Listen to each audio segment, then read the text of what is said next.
If you've been diagnosed with a sacroiliac joint or SI joint irritation, there are a few things you can do at home to help improve your recovery and decrease your pain. My name is Dr. Robin Armstrong. I'm a chiropractor at Willowbrook Chiropractic in Langley, and today I'm going to show you a few exercises you can do for SI joint or sacroiliac joint pain. Now, first, let's just touch on the things I don't want you to do.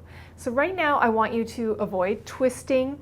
I also want you to avoid doing any deep hip opening poses. We want to strive for symmetry and moving in sort of a front to back plane. So no twisting, no one-sided movements. Okay, so now that's out of the way. The best thing I like to give people when they're suffering from this issue are pelvic tilts, which you can do standing, or cat-cows.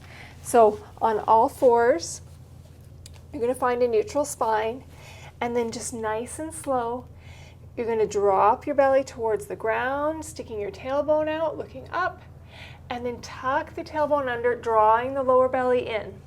And we're just slowly moving back and forth, arching and rounding, and it might feel stiff at first, but hopefully slowly it'll start to loosen up.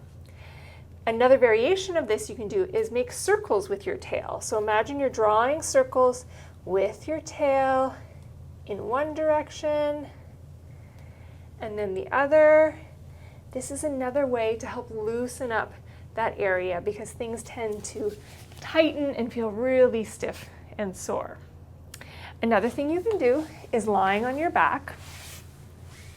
We're going to hug your knees into your chest, but we're just going to do it with one knee bent and then hug one knee in. So we're avoiding that pull by straightening that leg. So keep that knee bent and then just gently hug the knee in towards your chest. See if you can breathe and let that lower back, that sacrum, the hips and glutes relax. Hold it for at least 30 seconds and do it on both sides. Just gently hugging in. This should feel nice. No overt large stretch here. The other thing we're going to do is with feet flat on the floor, we're going to work on engaging our core muscles. So our pelvic floor muscles actually attach into the sacrum. So these are the muscles that start and stop the flow of urine when we're going to the bathroom. So you're going to imagine you're holding in your pee, so you're lifting that pelvic floor in, and you might feel naturally that your lower abdomen engages at the same time. So just relax for a second, lift the pelvic floor, you can feel that lower belly in. If not, you're going to imagine that belly button drawing in towards the spine and up a little bit towards your head. So we're gently lifting the pelvic floor, gently engaging the lower belly. You can hold that for a few moments and then release. And then we're going to combine that with a bridge pose. So pelvic floor lifts, lower belly lifts, press into both feet evenly, just lift your hips gently up off the floor. Now it'd be nice if we got it high enough that we're feeling an opening through the front of the thighs. You don't want to be feeling any pinching in the lower back. So if that's happening, just go down for a minute and you can kind of readjust. You can tilt and tuck a little bit till you find neutral. Engage those muscles, lift again, and see if we've removed that pinching in the low back.